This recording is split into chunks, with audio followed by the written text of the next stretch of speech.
There's a certain peace to the mornings in the Shire.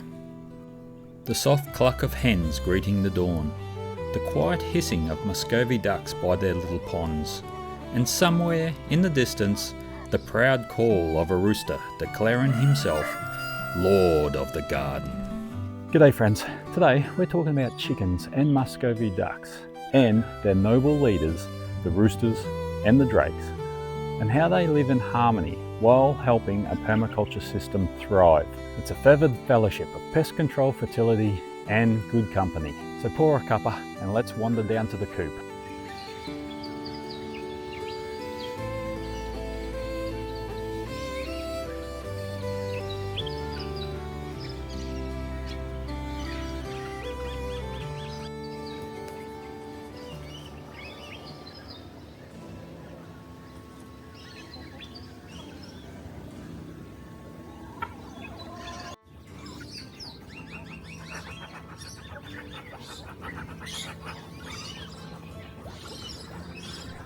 Here in my little corner of Middle Earth, I've got two species sharing the land. Chickens, the tireless scratchers and soil aerators, and Muscovy ducks, the calm, quiet guardians of the wet zones.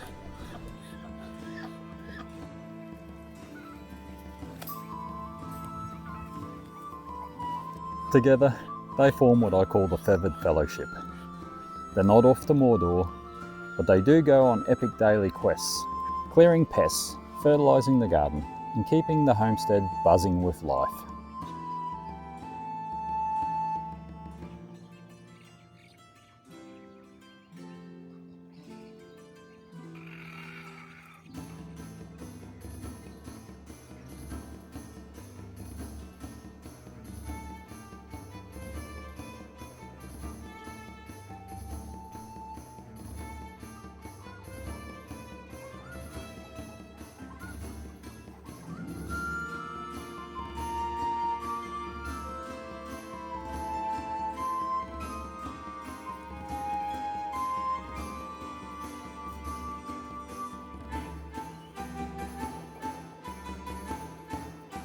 Chickens are incredible workers, nature's compost tumblers on legs. They scratch, turn and mix organic matter like tiny rototillers, breaking up mulch and speeding decomposition.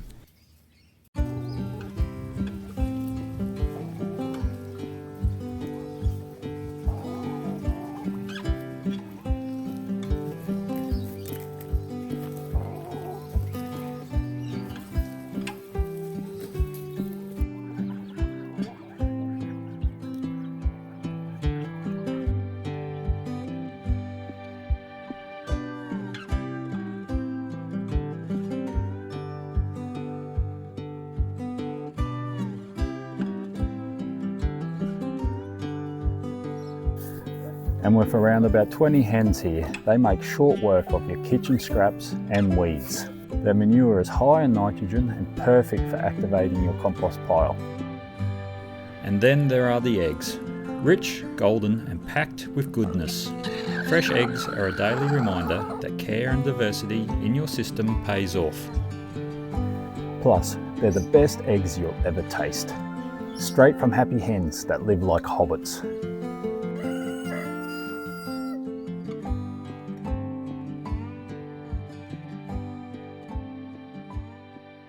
Every fellowship needs a few brave protectors, and that's where the roosters come in. We've got two roosters here watching over about 30 hens. A good balance that keeps order and minimises squabbles.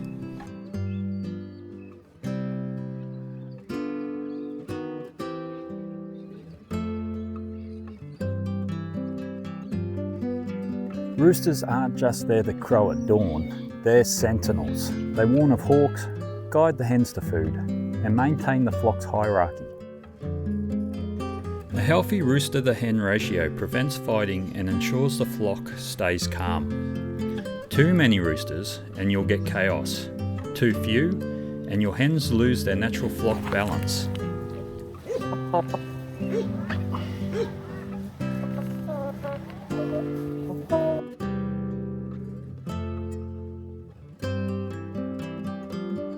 Now let's talk Muscovies, the quiet philosophers of the farmyard. They don't quack, they whisper, hiss and coo, like old wizards deep in thought.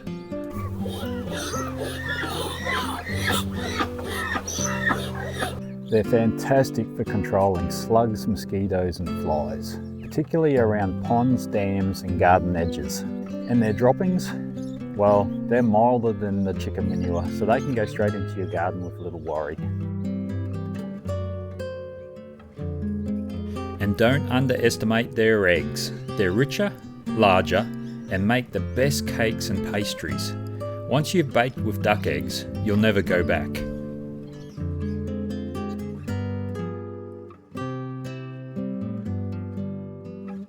I keep 1 drake to 6 duck hens. That's a healthy ratio to keep everyone content and to prevent overbreeding and stress.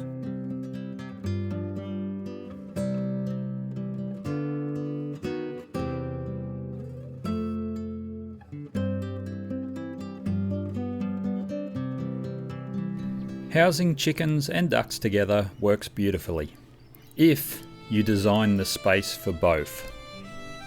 Chickens like a dry, raised roosting area. Keeps their feet clean and feathers healthy. Ducks on the other hand prefer ground level sleeping with a little bit of airflow and access to water.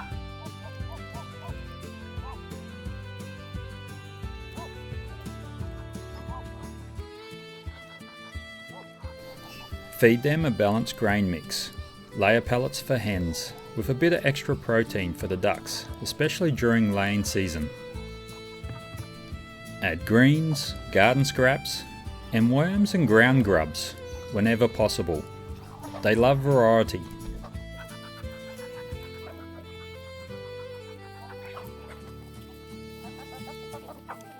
Clean water is essential. Ducks muddy it really quickly. So fresh daily water is a must. And keeping the bedding dry with mulch or wood shavings helps prevent disease and keeps the coop smelling fresh, like a spring morning in the Shire.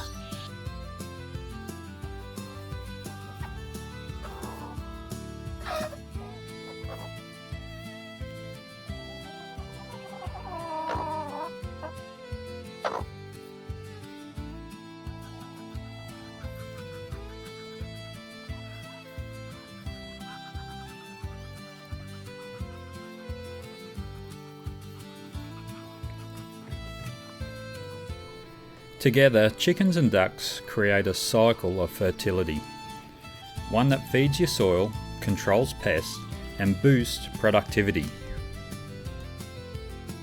Currently my chickens and ducks are wild. They roam wherever they want. But the idea is to have them in zones in your garden. Like the chickens go to the orchard after you harvest your fruit to clean up all the pests.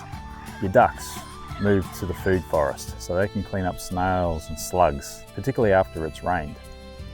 Their diversity creates resilience, a living example of the permaculture principle: use and value diversity.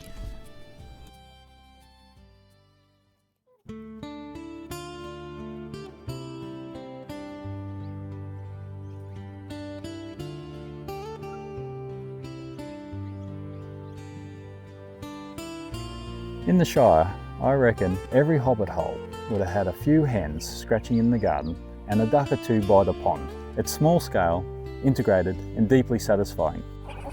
These creatures remind us that harmony comes from balance, not domination.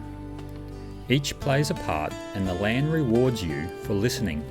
So if you're thinking of starting your own feathered fellowship, go for it. Design their space well, care for their needs, and they will repay you with 100-fold in eggs, compost and joy.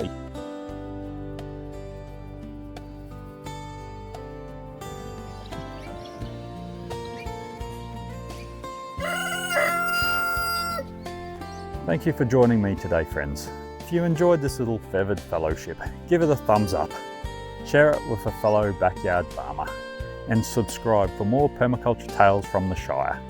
Until next time, may your gardens be green, your compost rich, and your mornings filled with clucks, hisses, and the occasional heroic growth.